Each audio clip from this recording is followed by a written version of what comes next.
All right, here will be one that no one can agree on. Jordan Peterson. Such a divisive issue. When I wanted to be a political cartoonist, I made a comic about him. It went bacterial. It didn't go viral. Some medium-ish channels, people seem to like it. I don't want to dissect it. You understand what it is. A lot of the things that he says that were being adopted by young guys and seen as sort of countercultural, I just thought was basic traditionalism. You can find this in a lot of churches. That was my way of poking fun.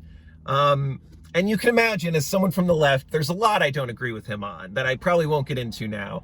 I think it takes a lot of hypocrisy to struggle with a drug addiction while espousing the kind of things he's talked about. I know his wife passed. I know addiction's incredibly hard. I'm not trying to be like the snarky liberal. I don't take joy in that. I don't wish ill on him. I don't agree with him on a lot of things. In recent years, it's quite easy to get pushed out of the left. It's very easy. Something I don't like is when someone like me gets like pushback and then runs into the arms of the right as if they would want any better for me. I'm never going to be a MAGA person, but just because there are a ton of idiots on my side, and there's so many idiots on the left, just breathe that in and reflect on, let's all just appreciate how many stupid people there are in the world, of which I'm probably one. The trucker thing most recently, I've had friends, you've gone off the rails. You've been radicalized by social media. These people are fascists. These people want to overthrow the government. Suddenly I'm in the hot seat because I believe in protest and because I think they have legitimate grievances, because I don't believe in vaccine mandates as a vaccinated Democrat, because I don't like the way we're treating school children, because I think a large portion of people have lost their minds and have lost the conception of risk and can't weigh risk anymore. I think COVID is very serious. It's very serious. I don't think it's made up. I just can weigh risk appropriately. Fear isn't science. That's something I've had to tell people all the time. Just because you're afraid of something, it doesn't make it science. And anyway, trans stuff. I don't think it was fair that Laurel Hubbard lifted in the Olympics. That's a whole other debate and video that will piss people off. But it's not tolerated. It's not tolerated. Anything that minutely signals that you're not on board is not tolerated. But again, I won't run to the right on that. But it does bring me to my next point, which is I don't think you can talk about Jordan Peterson without talking about communism. Capitalism is a harder and more abstract concept. It means different things to different people. Some people generically summarize it as markets, and that's not really helpful, right? Capitalism is kind of a hard thing to wrestle down.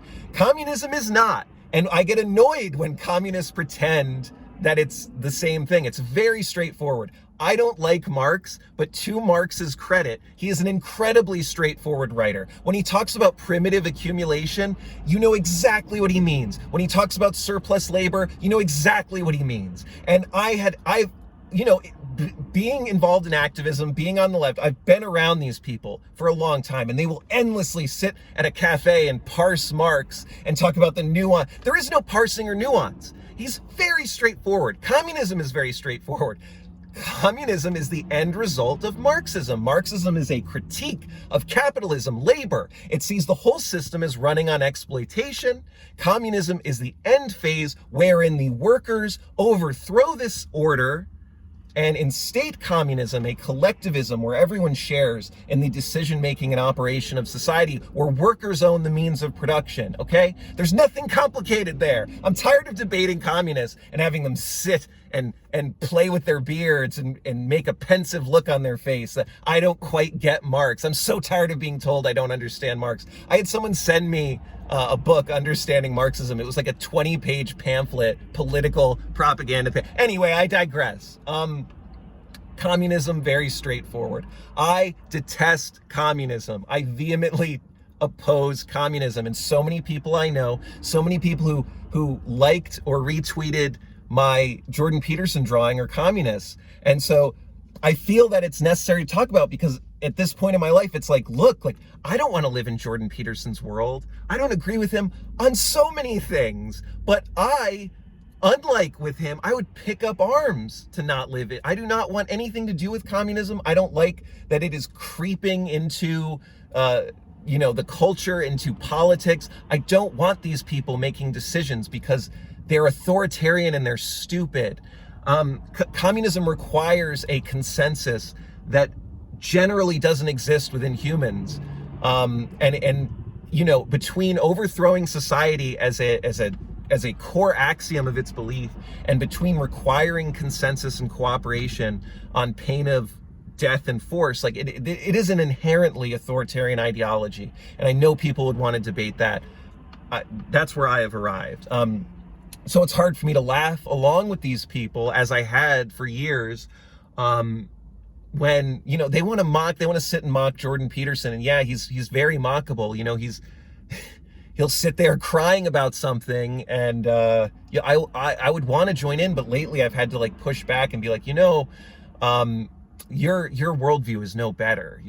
It's in terms of liberal principles, in terms of accepting different viewpoints, in terms of individualism versus collectivism, things that I value. Like Jordan Peterson is way ahead of you on this. He, you can at least disagree with him. I cannot tell you the friendships that have been damaged just on COVID alone. Anyway, anywho,